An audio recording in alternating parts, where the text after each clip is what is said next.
Berjumpa kembali dalam ibadah online dan khusus hari ini kita merayakan Jumat Agung. Kita memperingati pengorbanan Tuhan Yesus di atas kayu salib.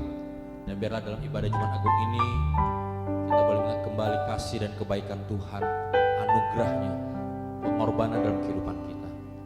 Kita diselamatkan oleh karena kasih karunia Tuhan.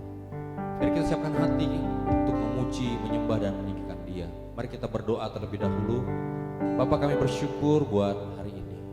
Dalam ibadah Jumat Agung ini, mengingat akan karya-Mu, akan perbuatan-Mu, pengorbanan-Mu Tuhan Yesus di atas kayu salib. Dan kami percaya Tuhan, hadirat-Mu melingkupi umat. Terima kasih Bapa, Kau hadir dalam ibadah kami. Di dalam nama Yesus kami berdoa. Haleluya.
Satupun yang luput dari karya kasih-Mu yang mulia.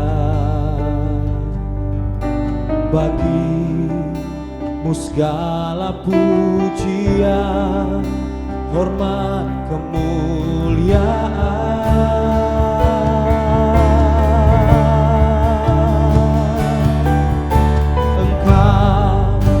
Tuhan ku tinggikan, yang bangkit dan menang, Yesus Kristus Tuhan.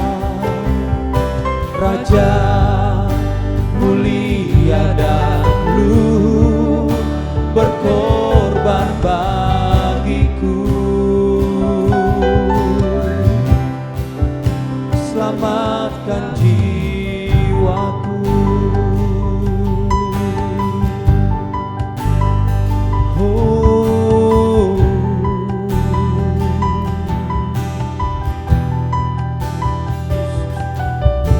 Sujud di depan tahta-Mu, taklukkan seluruh hidupku. Dalam tangan-Mu penebus, Yesus Kristus Tuhan.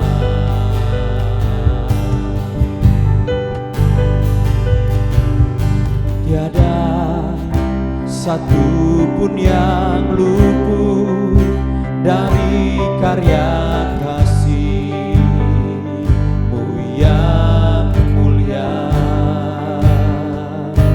Bagi-Mu segala pujian, hormat, kemuliaan.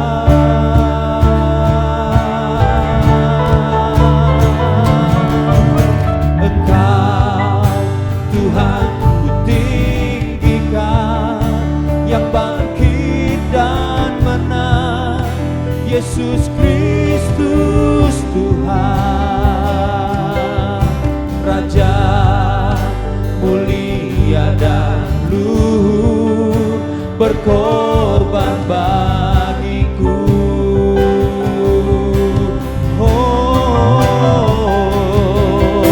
Maka jiwaku memuja, menyembah Sang Raja, Yesus Kristus Tuhan. Kekal sempurna kuasa-Mu, agunglah karya-Mu,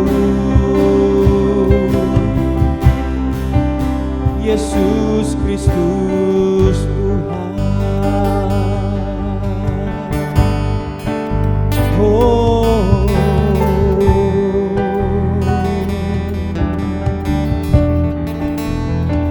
Yesus Tuhan, pengorbanan-Mu ya Aba, betapa mulianya, betapa hebatnya kasih-Mu.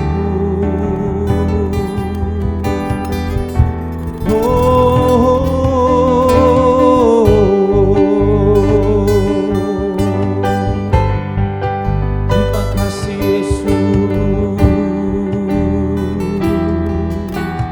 Mari katakan, tiada satu pun yang luput, tiada satu pun yang luput dari karya kasih-Mu yang mulia. Bagi-Mu segala pujian, hormat, kemuliaan.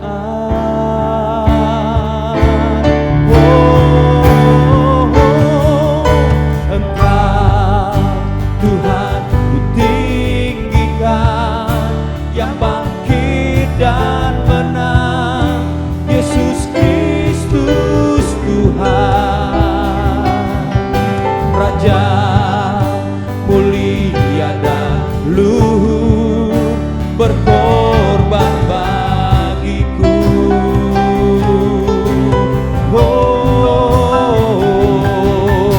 Maka jiwaku memuja, menyembah Sang Raja, Yesus Kristus Tuhan.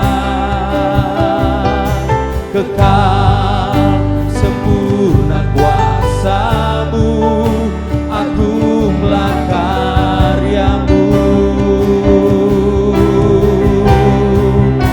Yesus Kristus Tuhan.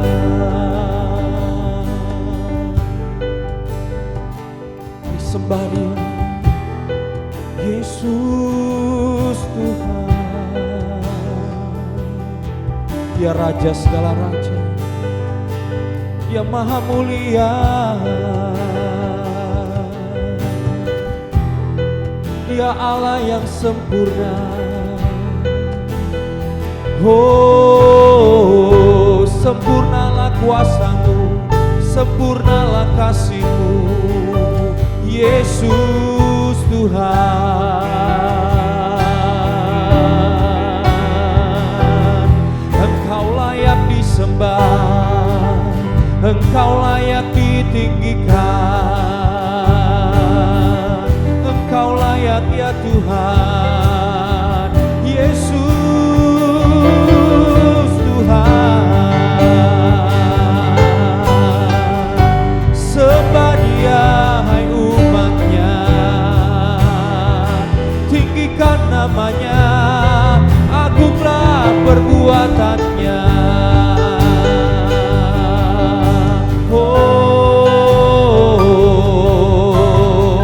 Tiada satu pun yang luput dari kasih-Mu, tiada satu pun yang luput dari perhatian-Mu Tuhan. Engkaulah Allah yang setia, Engkau Allah yang mulia. Oh,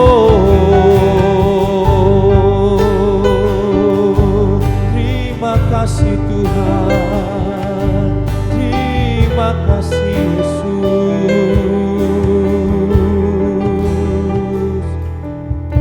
Engkau Tuhan ku tinggikan, yang bangkit dan menang, Yesus Kristus Tuhan,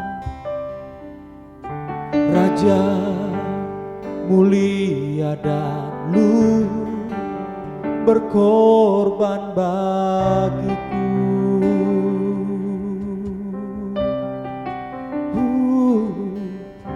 Maka jiwaku memuja, menyembah Sang Raja, Yesus Kristus Tuhan.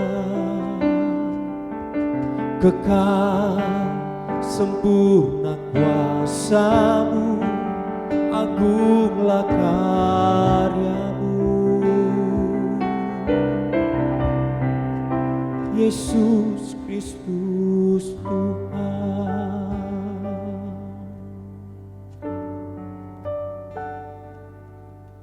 Terima kasih, terima kasih Bapa.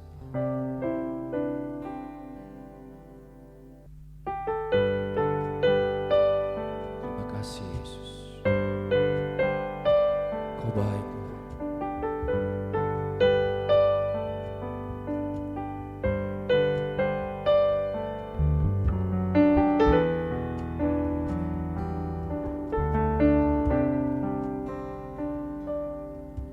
Besar mulia kasih-Mu, Kau korbankan hidup-Mu, curahkan darah-Mu sebagai ganti dosaku.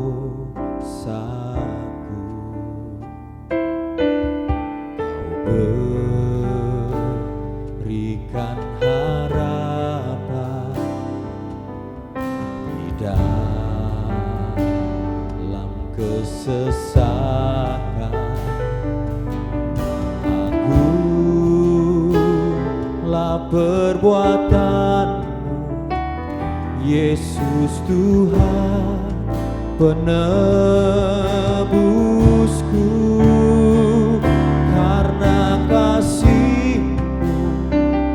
Yang selamatkanku, menyucikan dan menebus hidupku. Ku naikkan syukur buat pengorbanan-Mu, maha mulia dan terindahkan Yesus.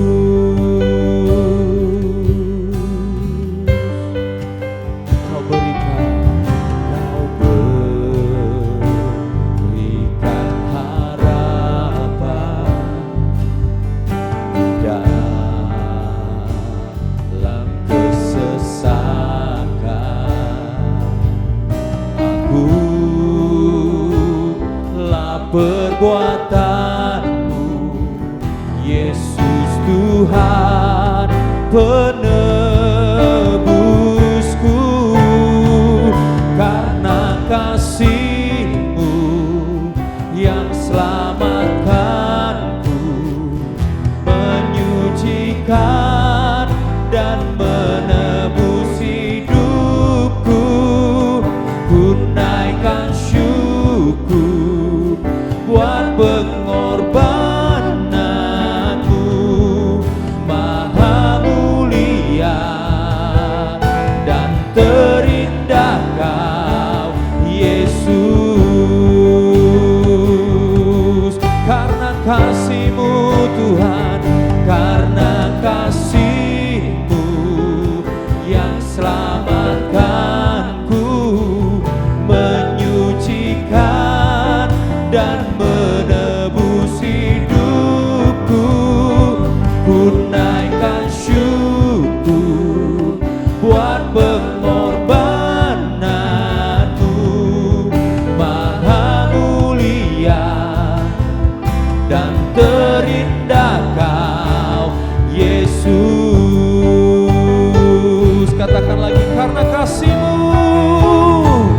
karena kasih-Mu yang selamatkanku, menyucikan dan menebus hidupku. Ku naikkan syukur buat pengorbananmu, Maha mulia dan terindah Kau, Yesus. Oh, Maha mulia dan terindah Kau, Yesus.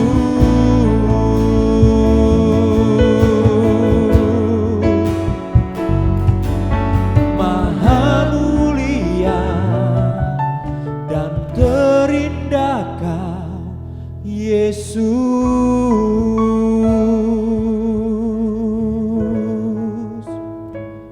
Oh,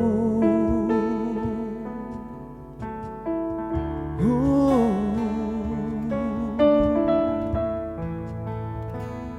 Kau luar biasa Tuhan. Pengorbanan-Mu luar biasa dalam kehidupan kami, menyelamatkan kami, menebus hidup kami. Engkau layak menerima ucapan syukur dari setiap kami, karena Engkau sudah begitu baik Tuhan. Kau mengorbankan diri-Mu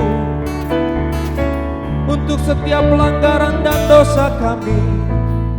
Terima kasih Tuhan, terima kasih Yesus. Mari umat Tuhan, naikkan syukur kepada Dia. Katakan terima kasih Tuhan buat pengorbanan-Mu, buat karya salib-Mu dalam setiap kehidupan kami. Kami diselamatkan, kami diampuni oleh karena karya-Mu Tuhan, karya salib-Mu. Terima kasih Yesus, terima kasih Bapa buat kasih-Mu, buat pengorbanan-Mu. Terima kasih Yesus.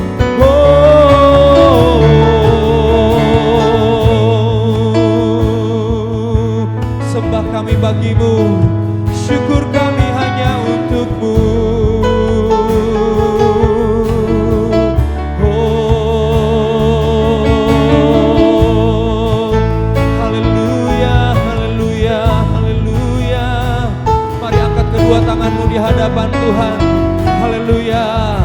Katakan, karya terbesar dalam hidupku, pengorbanan-Mu yang selamatkanku.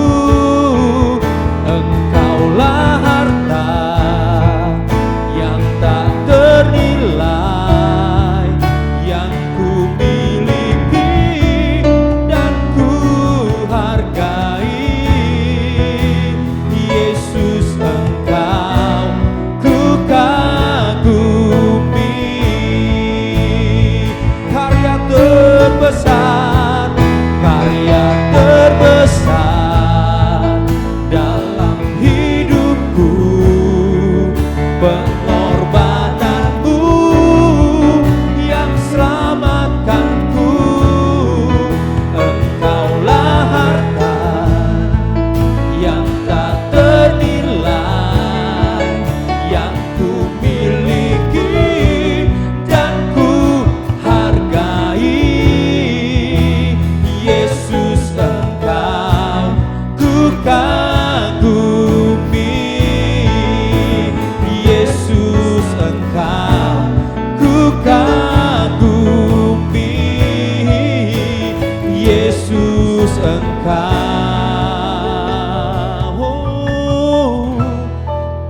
kagumi.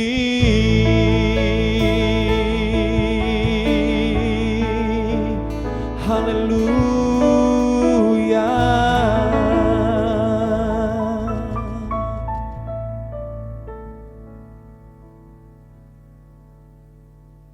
Shalom jemaat yang dikasihi Tuhan, senang sekali berjumpa kembali di ibadah online pada hari ini. Hari ini spesial karena kita memperingati Jumat Agung atau kematian Tuhan Yesus Kristus. Kita bersyukur setahun telah mengalami masa-masa sulit pandemik ini, tapi karena kasih dan pengorbanan Kristus, kita tetap bertahan, diberkati dan disertai Tuhan. Puji Tuhan. Pada kesempatan yang indah ini saya ingin membagikan satu firman Tuhan dengan tema atau judul yaitu jus buah. Bapak Ibu Saudara, ketika kita memperingati kematian Tuhan Yesus, kita biasanya mengenangkan kembali peristiwa-peristiwa yang dialami Tuhan Yesus pada saat penderitaannya sampai dia mati di kayu salib. Nah, saya akan membacakan dan menceritakan kronologis dari penderitaan yang dialami oleh Tuhan Yesus. Puji Tuhan. Nah, mari kita akan melihat Alkitab kita sambil kita mengenangkan kembali apa yang terjadi dalam diri Yesus Kristus pada saat menjelang kematiannya sampai dia mati di kayu salib. Nah, pertama-tama yang dialami Tuhan Yesus adalah dia dijual oleh Yudas, salah seorang murid yang dia sangat percaya. Dalam Lukas 22 ayat 4 dan 5 dikatakan demikian. Lalu pergilah Yudas kepada imam-imam kepala dan kepala-kepala pengawal bait Allah dan berunding dengan mereka bagaimana ia dapat menyerahkan Yesus kepada mereka. Mereka sangat gembira dan bermufakat untuk memberikan sejumlah uang kepadanya. Yudas adalah seorang bendahara dalam kelompok pemuritan Yesus. Kemanapun mereka pergi, tentunya membutuhkan biaya untuk makan, untuk penginapan dan sebagainya. Dan keuangan dipegang oleh Yudas, dikelola oleh Yudas. Ternyata dia dikuasai oleh keserakahan. Dan satu kali dia bersepakat dengan imam kepala dan juga kepada orang-orang di bait Allah untuk supaya dia bisa menyerahkan Tuhan Yesus. Dan mereka menjanjikan sejumlah uang, ya 30 keping uang perak. Yesus dijual oleh orang yang dia percaya, oleh orang yang menjadi muridnya, oleh orang yang dia kasihi. Itu yang pertama, saudara.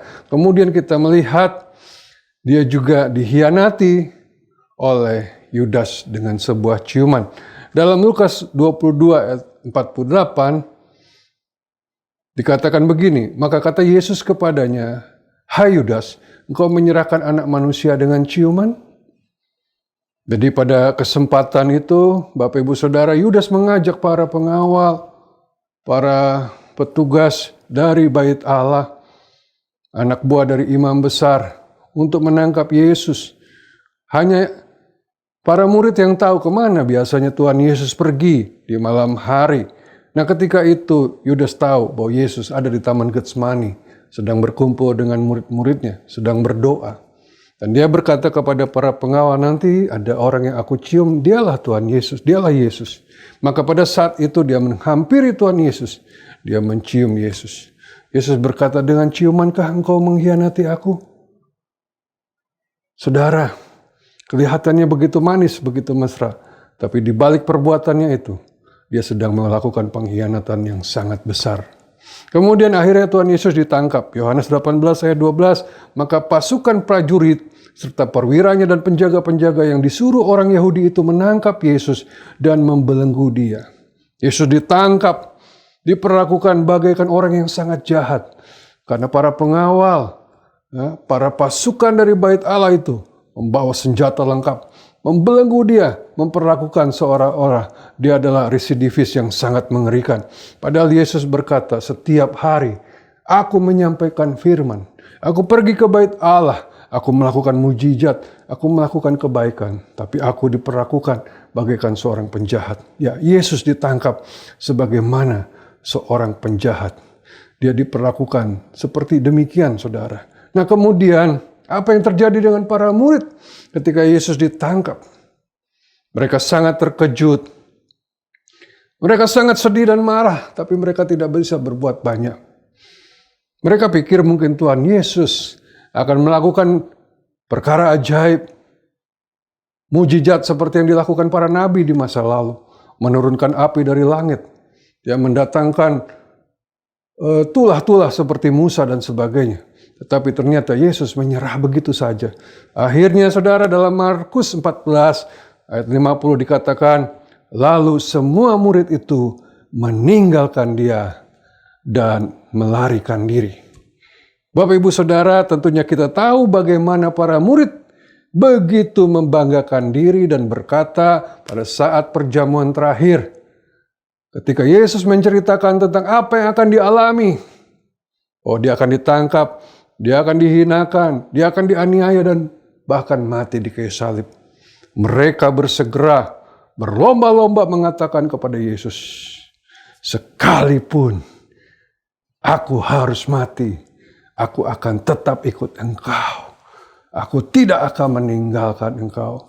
Pada kenyataannya, ketika hal itu terjadi, Yesus ditangkap. Mereka meninggalkan Tuhan Yesus seorang diri.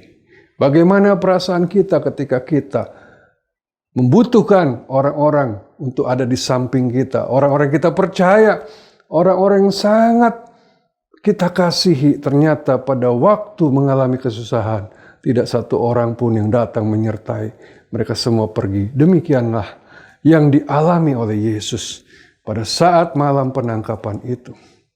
Nah, di antara para murid ada satu orang yang ingin terus menyertai Tuhan Yesus sekalipun dari jauh. Tidak lain, tidak bukan, dia adalah Petrus yang sekali waktu dia pernah berkata kepada Tuhan Yesus, dia berkata begini, sekalipun semua murid meninggalkan Engkau, aku tidak akan meninggalkan Engkau, sekalipun aku harus mati. Luar biasa. Dan akhirnya dia mengikuti dari jauh, karena dia juga takut. Dia juga ngeri, dia takut untuk ditangkap, untuk dianiaya. Jadi dia mengamati dari jauh. Ketika dibawa kepada imam besar, dia mengamati dari gerbang. Dia duduk-duduk dengan orang-orang yang berdiam dekat api unggun yang mereka nyalakan. Dia kemudian mulai di situ mencari tahu apa yang sedang terjadi pada Yesus. Dan ketika itu ternyata ada beberapa orang yang mengenali dia sebagai salah seorang murid Yesus. Di dalam Matius 26 ayat 73 dan 74 ya berbunyi demikian. Ya, setelah dia 2 kali menyangkal, pertama dia bertemu dengan seorang hamba perempuan, dia sangkal, aku tidak mengenal siapa itu Yesus. Kemudian ada seorang wanita lain juga mengatakan, kamu pasti murid Yesus. Dia juga menyangkali. Nah, yang ketiga ada di dalam ayat 73 ini. Tidak lama kemudian orang-orang yang ada di situ datang kepada Petrus dan berkata, pasti engkau juga salah seorang dari mereka. Itu nyata dari bahasamu.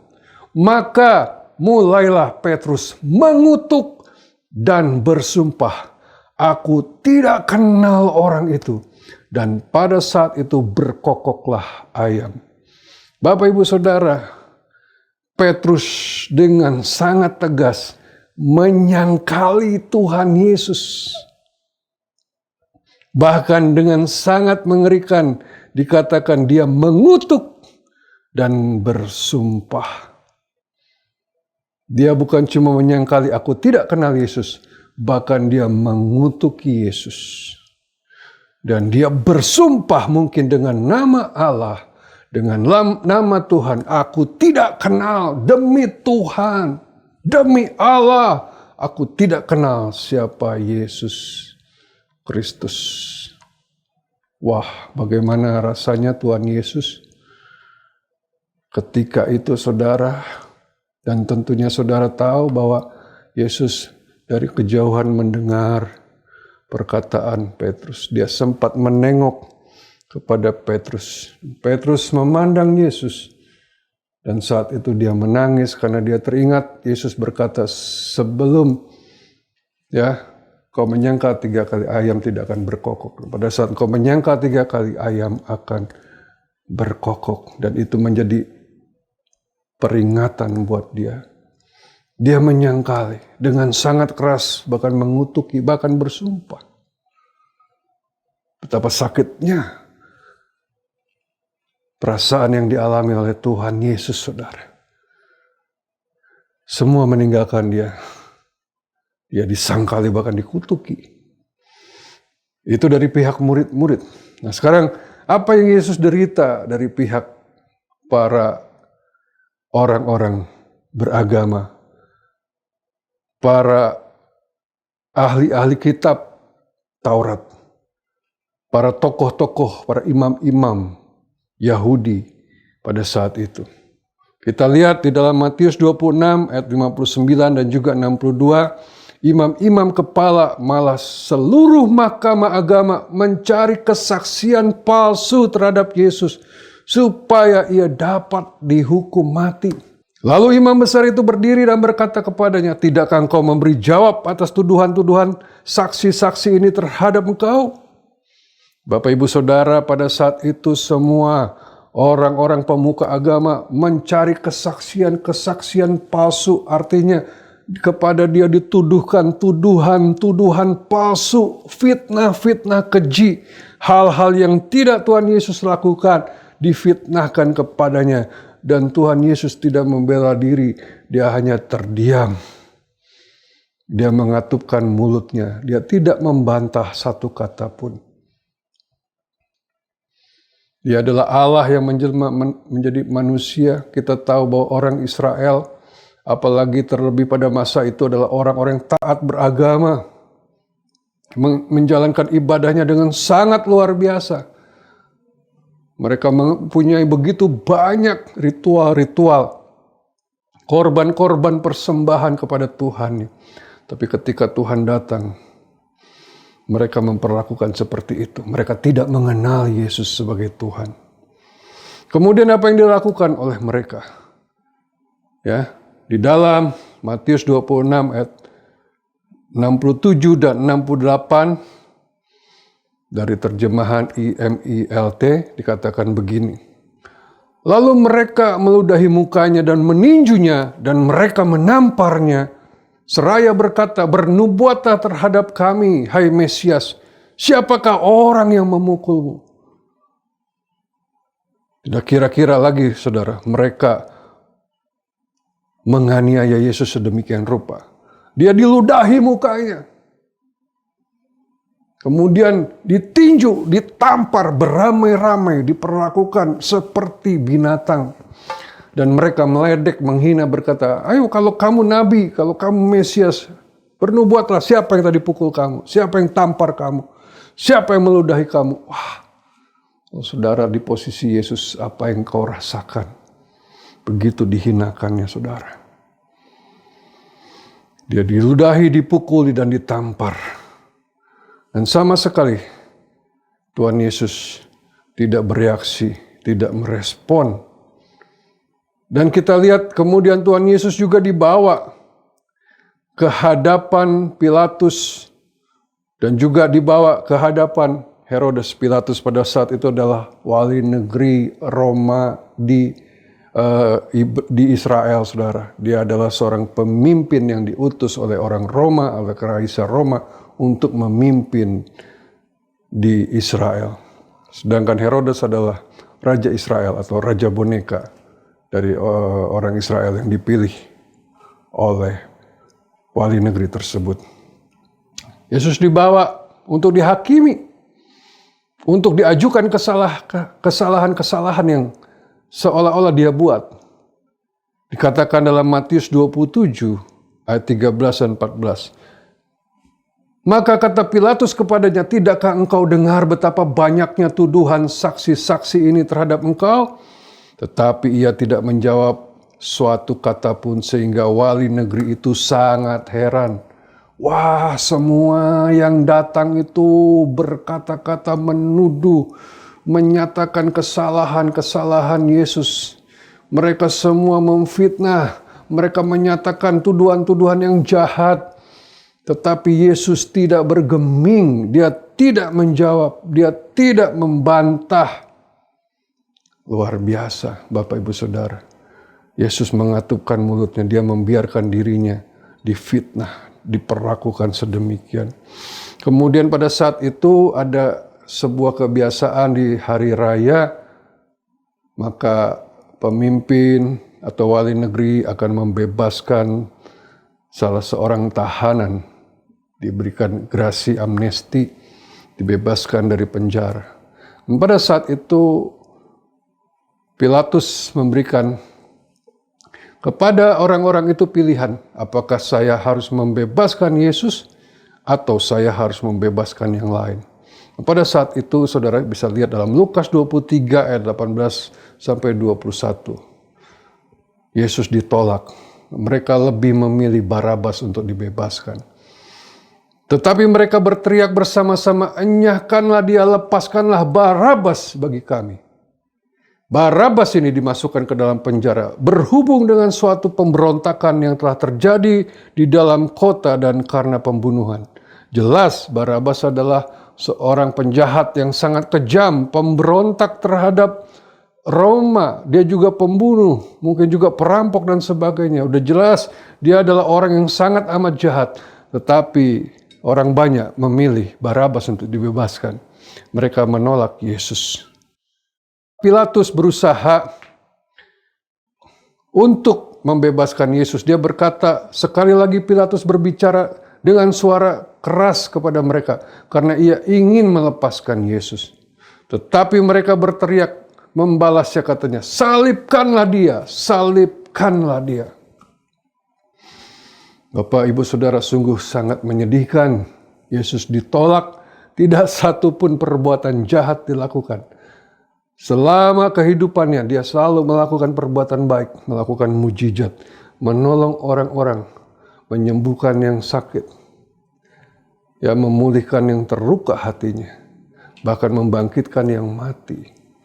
Dia menolong orang-orang yang kesusahan, memberikan pengharapan, bahkan dia memberikan banyak hal yang dibutuhkan orang-orang pada masa itu. Tetapi dia ditolak. Bagaimana perasaan kita jika kita sudah memberikan segalanya pada orang yang kita kasih dan kita sendiri ditolak? Kemudian apa yang dilakukan oleh prajurit-prajurit Roma kepadanya? Kita lihat di dalam Matius 27 ayat 27 sampai 30. Kemudian serdadu wali negeri membawa Yesus ke gedung pengadilan lalu memanggil seluruh pasukan berkumpul sekeliling Yesus. Mereka menanggalkan pakaiannya dan mengenakan jubah ungu kepadanya. Ayat 29 dan 30, mereka menganyam sebuah mahkota duri dan menaruhnya di atas kepalanya. Lalu memberikan dia sebatang bulu di tangan kanannya. Kemudian mereka berlutut di hadapannya dan mengolok-ngolokkan dia, katanya, salam hai Raja orang Yahudi. Mereka meludahinya dan mengambil bulu itu dan memukulkan ke kepalanya. Terlalu luar biasa, ya, terlalu berat yang dialami oleh Yesus Kristus. Dia dipermalukan, dia diolok-olok, dia dihinakan. Karena Yesus pernah menyatakan bahwa dia adalah raja, maka dia dipermalukan oleh para prajurit, dikasih jubah ungu, lambang kerajaan, kemudian didudukkan di depan mereka, bersujud sambil tertawa, menghina mereka semua, menghinakan dia, dan berlutut bahkan sambil meludahi, kemudian memahkotai dia dengan duri, mahkota duri, dan kepalanya dipukulkan, ya, dengan menggunakan sebuah tongkat. Sangat menyakitkan, luka baik yang secara fisik maupun secara jiwa. Yesus benar-benar dihina, Yesus benar-benar diperlakukan, sungguh-sungguh dipermalukan. Tapi dia tidak melawan. Dia tidak melakukan sesuatu untuk membalas. Dia bagaikan anak domba yang dibawa ke pembantaian. Bahkan dia tidak mengucapkan satu kata pun ketika diperlakukan seperti itu. Nah, akhirnya Pilatus menyerahkan dia untuk disalibkan, dan sebelum dia disalib, dia disesah atau dicambuk. Markus 15 ayat 15, dan oleh karena Pilatus ingin memuaskan hati orang banyak itu, ia membebaskan Barabas bagi mereka.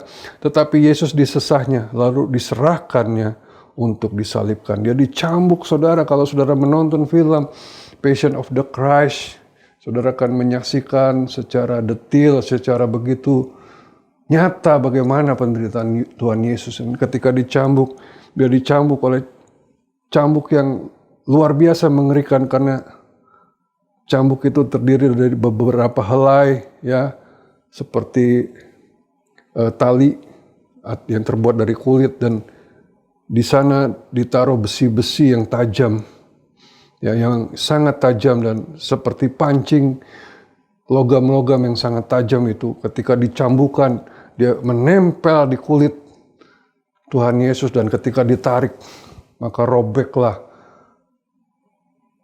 tubuhnya, robeklah kulitnya, sehingga dagingnya bertebaran.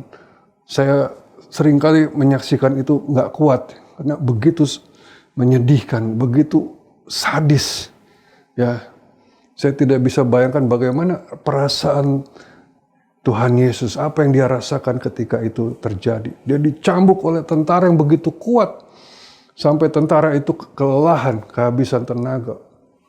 Berkali-kali, dan setiap kali cambukan, logam-logam yang sangat tajam itu menancap di kulit, ditarik seret, kulit dan daging bertebaran.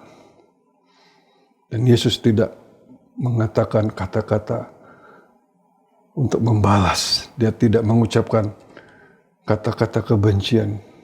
Tuhan Yesus hanya diam saja, diperlakukan seperti itu. Lalu akhirnya Tuhan Yesus dibawa ke Bukit Tengkorak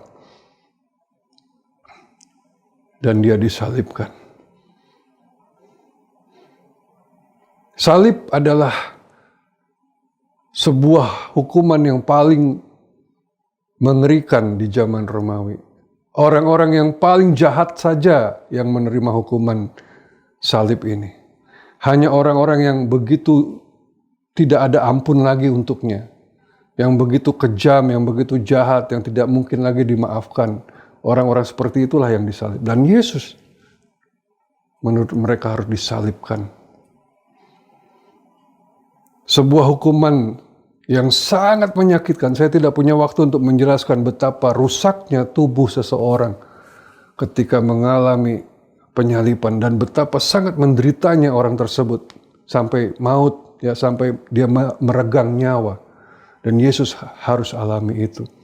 Dalam Markus 15 ayat 23-24 dikatakan, lalu mereka memberi anggur bercampur mur kepadanya, tetapi ia menolaknya. Sesudah menyalibkan dia, mereka membagi-bagi pakaiannya dengan membuang undi. Yesus disalibkan, dipakukan tangan dan kakinya, dipentangkan, dipancangkan di atas kayu salib.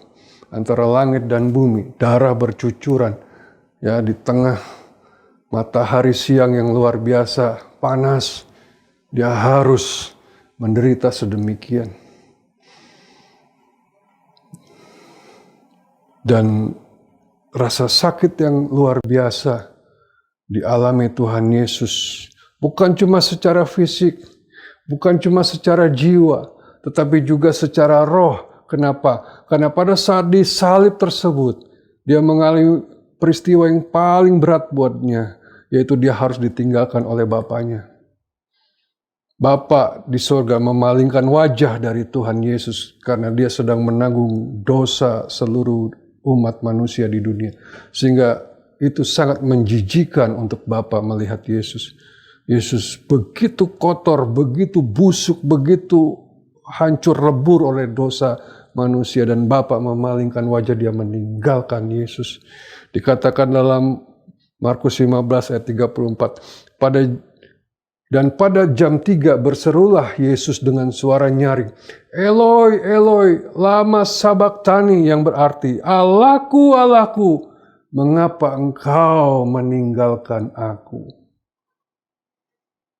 Begitu berat yang dirasakan Tuhan Yesus. Seluruh kehidupannya waktu itu benar-benar dihancurkan. Tapi semua dilakukan karena Yesus harus menggenapi apa yang sudah dikehendaki oleh Bapa, yaitu harus disalibkan bagi kita. Sampai dia bisa berkata, "It is finished." Yohanes 19 ayat 30, sesudah Yesus meminum anggur asam itu berkatalah ia, "Sudah selesai." Lalu ia menundukkan kepalanya dan menyerahkan nyawanya. Selesai, tuntas. Dia mati. Dia menyerahkan nyawanya. Habis sudah apa yang dimiliki. Apa yang dia alami benar-benar membuat dia habis sampai sehabis-habisnya. Total demi kasihnya kepada kita. Luar biasa. Nah, itulah rangkaian peristiwa dari pengorbanan atau penderitaan Tuhan Yesus. Nah, apa hubungannya dengan judul tadi yang saya sampaikan, yaitu jus buah?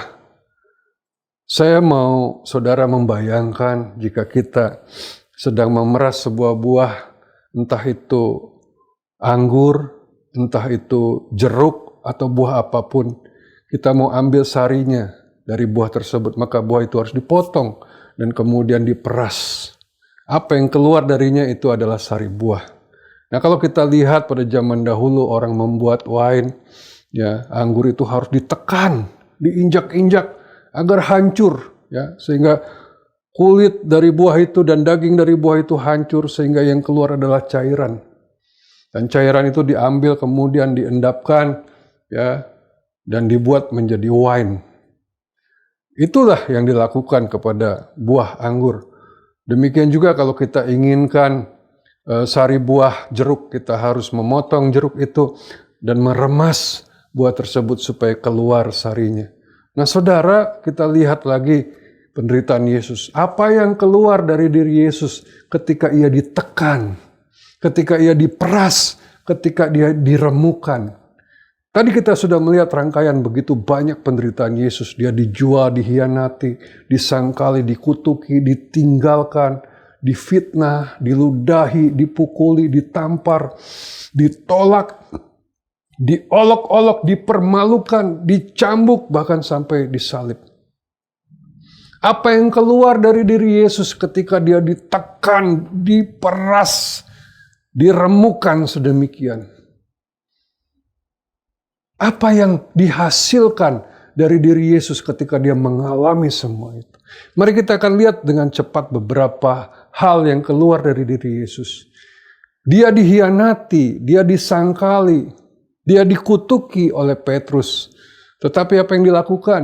Dia juga ditinggalkan oleh para murid. Apa yang dilakukan Tuhan Yesus ketika dia bangkit dari kematian? Yesus datang kepada para murid.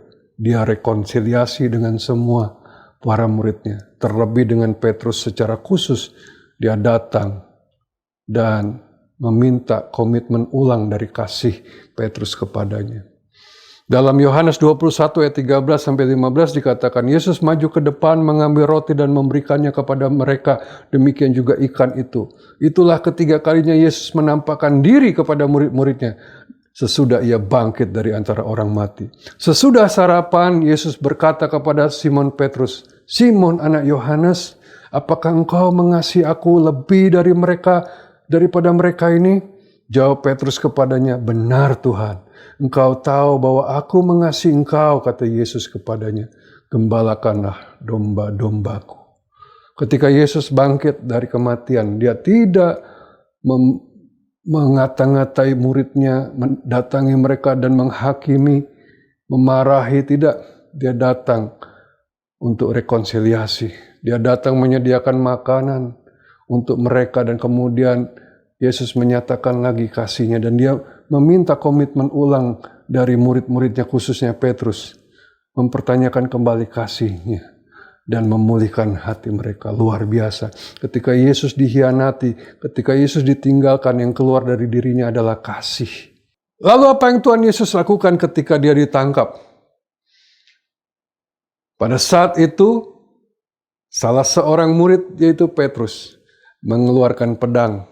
Dia memotong telinga dari seorang pengawal yang menangkap Tuhan Yesus. Dia berontak. Dia membela diri. Dia melindungi Yesus dengan caranya. dengan kekerasan. Sebagaimana kita seringkali kalau diperlakukan tidak baik, kita memberontak, kita marah, kita membalas. Demikian yang Petrus lakukan.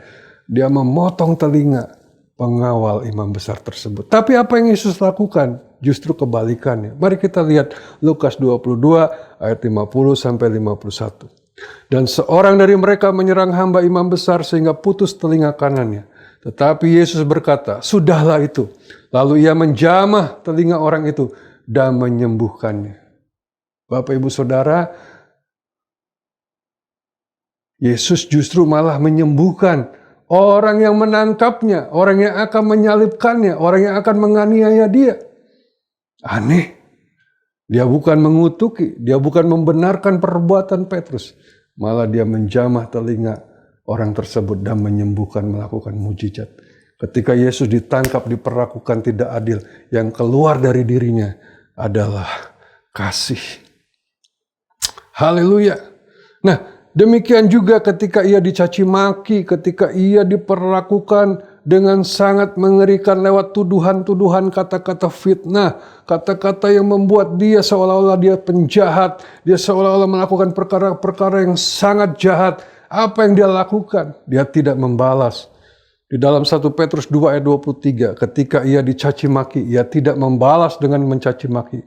Ketika ia menderita, ia tidak mengancam, tetapi ia menyerahkannya kepada Dia yang menghakimi dengan adil. Puji Tuhan. Yesus tidak membalas. Orang mencaci maki, orang memfitnah, orang mengata-ngatai, dia diam. Dia serahkan pada Allah Bapa. Sehingga Pilatus dan para imam heran kenapa dia tidak menyatakan satu kata pun untuk membela diri. Yesus tidak melakukannya. Yang keluar dari dia adalah kasih.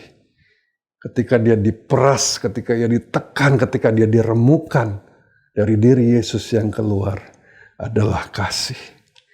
Nah saudara, di dalam Lukas 23 ayat 34a berbunyi demikian. Yesus berkata, "Ya Bapa, ampunilah mereka sebab mereka tidak tahu apa yang mereka perbuat." Bayangkan, di tengah semua orang yang sedang menghukum Tuhan Yesus, sedang meneriakan, sedang menghujat dia, sedang menghina dia, mengolok-olok dia, sedang tersalib dan semua rasa sakit yang diakibatkan orang-orang yang ada di bawah salib tersebut. Satu kata pun tidak keluar dari Yesus untuk mengutuki atau membalas. Justru yang keluar dari mulutnya adalah, "Ya Bapa, ampunilah mereka sebab mereka tidak tahu apa yang mereka perbuat." Bapak Ibu Saudara, ketika Yesus diperlakukan seperti itu, yang keluar adalah pengampunan. Wah, luar biasa. Bahkan dalam 1 Petrus 2 ayat 24 dikatakan, "Ia sendiri telah memikul dosa kita di dalam tubuhnya di kayu salib, supaya kita yang telah mati terhadap dosa hidup untuk kebenaran. Oleh bilur-bilurnya kamu telah sembuh."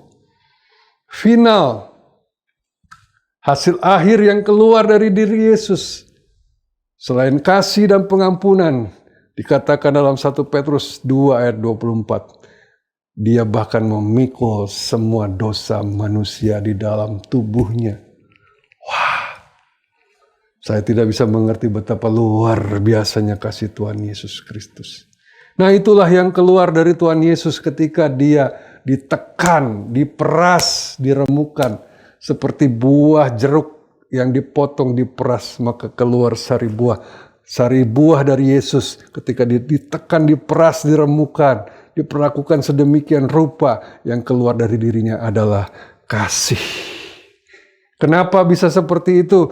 Karena Yesus adalah Allah dan Allah kita adalah kasih.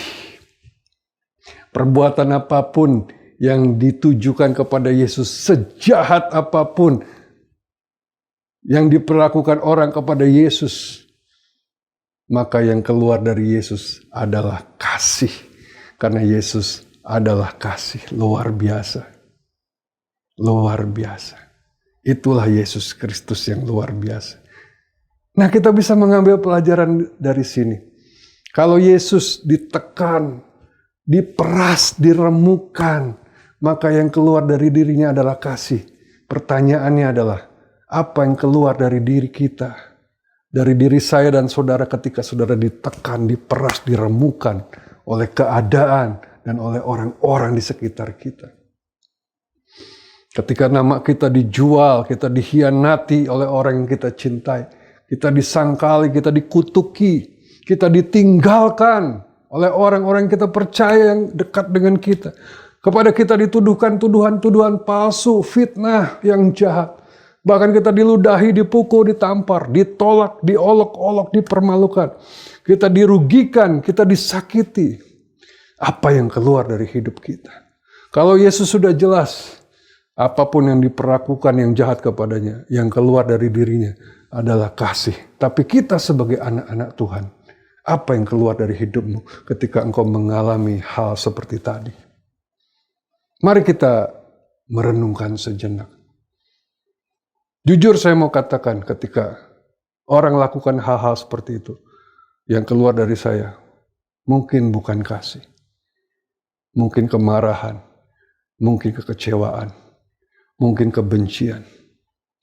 Tetapi hari ini Yesus mengajar, ketika engkau diperas, engkau diremukkan, engkau ditekan oleh keadaan, oleh orang-orang di sekitar kita.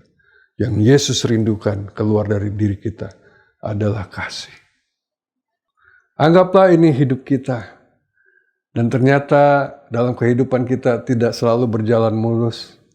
Ada keadaan yang menyakitkan. Kita seperti dipotong.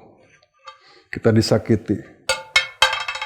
Orang-orang yang kita kasihi ternyata menekan kita. Orang-orang yang kita percaya meremas kita, meremukkan kita. Kita dikhianati, kita dibenci, kita dirugikan, kita disakiti, kita ditolak, kita ditinggalkan. Apa yang keluar dari hidup kita? Saya harap yang keluar dari hidup kita adalah sari buah yang manis, yaitu kasih. Karena dari situlah orang bisa melihat siapa kita. Dari kehidupan Yesus yang keluar adalah kasih. Dan Tuhan Yesus ingin yang keluar dari hidup kita juga kasih. Puji Tuhan saudara. Pada hari yang istimewa ini, mari kita merenungkan. Supaya apa yang Yesus lakukan di kayu salib tidak menjadi sia-sia. Baiklah kita menjadi anak-anaknya yang mempertunjukkan kepada dunia bahwa apapun yang terjadi kepada kehidupan kita, kita selalu mengalirkan kasih dari hidup kita. Kalau kita belum mampu hari ini, mari kita berdoa, kita datang pada Tuhan. Kita mohon Roh Kudus memampukan kita. Sehingga orang bisa menikmati sari buah yang manis dari Tuhan Yesus lewat kehidupan kita. Puji Tuhan. Ayat yang terakhir buat kita semua dikatakan dalam Lukas 6 ayat 45. Orang yang baik mengeluarkan barang yang baik dari perbendaharaan hatinya yang baik. Dan orang yang jahat mengeluarkan barang yang jahat dari perbendaharaan yang jahat. Karena yang diucapkan mulutnya meluap dari hatinya. Saya berdoa dan berharap yang keluar dari hidup kita adalah apa yang baik, yaitu kasih.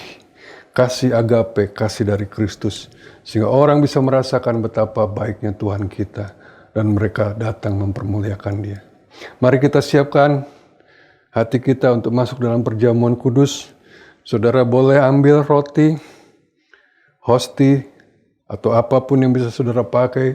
Dan juga saudara siapkan anggur perjamuan. Mari kita berdoa.